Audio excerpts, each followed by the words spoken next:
خب دستم هم سوخت یکم، الان میسوزه این وسطاش اینجا. سلام، امیدوارم که همیشه تنتون سلامت باشه و لبتون خمونه. اگه ویدیوی قبلی رو ندیده باشین، ما طرف عقب شاسی هوندا رو یکم به شیب دادیم که بیشتر شبیه شاسی وایزید یا کراس ها بشه. و توی ویدیوی امروز ما میخوایم دو شاخ عقبش رو یه تغییراتی بدیم.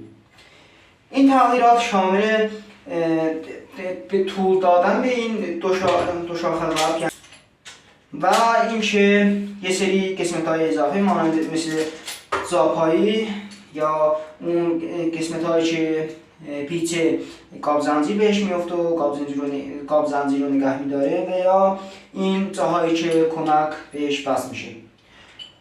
خب بریم که اینا رو ببریم و یه سری تغییراتی توی این دو شاخه عقب بدیم. بریم که انجامش بدیم. خیلی خوب دوستان، همینطور که میبینین این دو شاخه عقب ماست که قراره با این آهنا که مال هیلتن و اون مته هیلته اینو از این قسمتشو میبریم، ولی متاسفانه از این دوتا داریم. ولی خب این چون یکم خمه نمیتونیم از این استفاده کنیم چون خم در میاد و کج کوله میشه، واسه همین و باید از همین استفاده کنیم. واسه اینکه ما بتونیم از این استفاده کنیم باید این قسمت رو که شبیه میخ کردنش این قسمت رو ببریم و این قسمت باید روش بمونه که اون 15 سانتی که میخوایم به این دو شاخه اضافه کنیم از این در بیاریم. خب بریم که اول این قسمت های اضافی اینو ببریم و بعد اینو هم ببریم و بهش روش بدیم.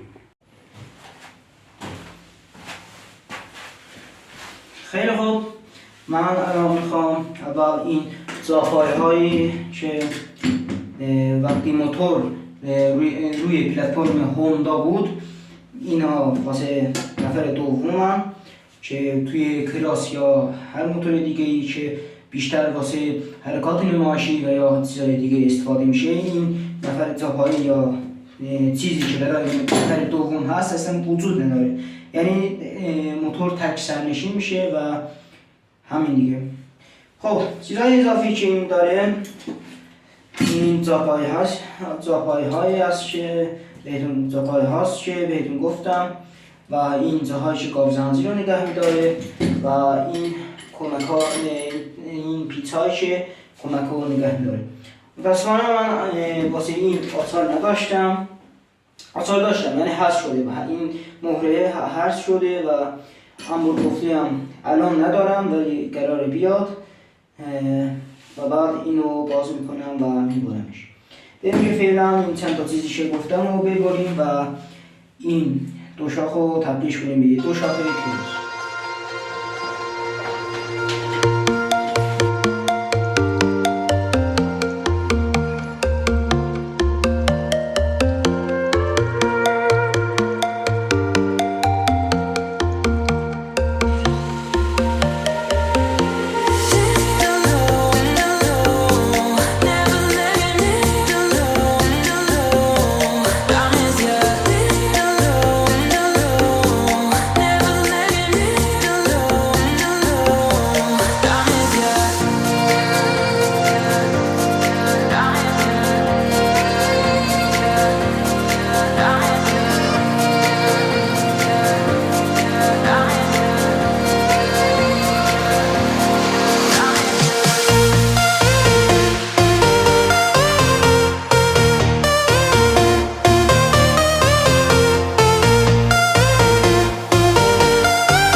خیلی خوب دوستان، من زاپایی ها رو بریدم که این از این لوله ها نداشت و همینو اینطوری جوش دادم، چون این بریده بود و اینو جوش داده بودم که حتی اگر پامو نفر دوم پاشو بذاره روی این.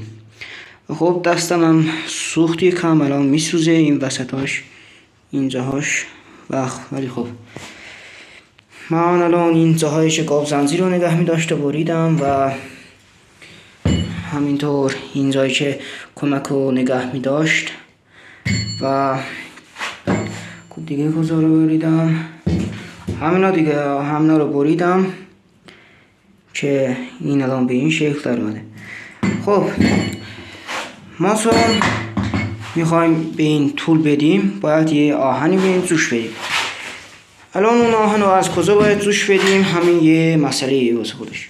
الان چون اینجا یه آهنی میخوره که با اون درب لنتا رو نگه میداره، ما اگه از اینجا ببریم باید به اون هم یه آهنی جوش بدیم که اندازه هاش درست در بیاد. ولی من چون میخوام از اینجا ببرم دیگه هیچ چیزی نیاز نیست که دیگه بریده بشه و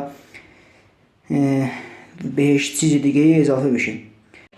خیلی خوب، من الان اینجاها رو که میبینید نمیبرم، چون قراره اینو بدم، این دو شاخو بدم یه جوشکار ماهر جوشش بده و ببره و جوشش بده و همینطور این آهن هم برمیدارم که اینو ببره به این جوش بده.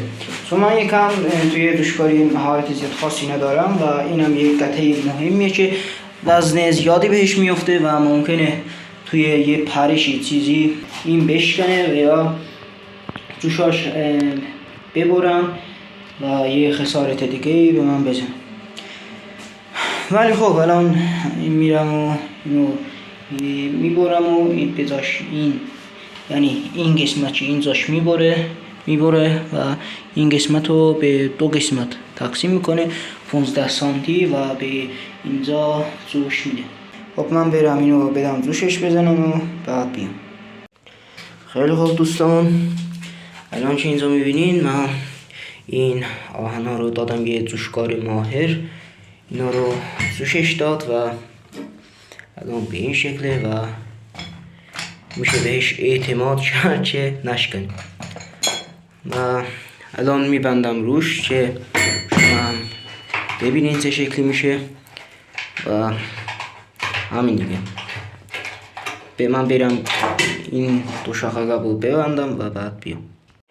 خیلی خوب، همینطور که میبینین این به این شکل در اومد و الان 15 سانتی این دو شاخه قبمون اومده عقب‌تر و این هم از ترازیش که درسته و اینجا هم که میبینین این به این شکل در اومد. خب من الان میخوام چون اون زاویه‌ای که باکو زین موتور میسازن رو درست کنم توی قسمت های بعد باید این کمک های جلو رو ببندم و تایر جلو رو روش سوار کنم. واسه همین من الان دوربین رو یه جا ثابت میکنم و این کمک جلو و تایرش رو سوارش میکنم.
خیلی خوب، من این کمک جلو و تایر جلو رو هم بستم روش و این هم رخ کاره و همین دیگه.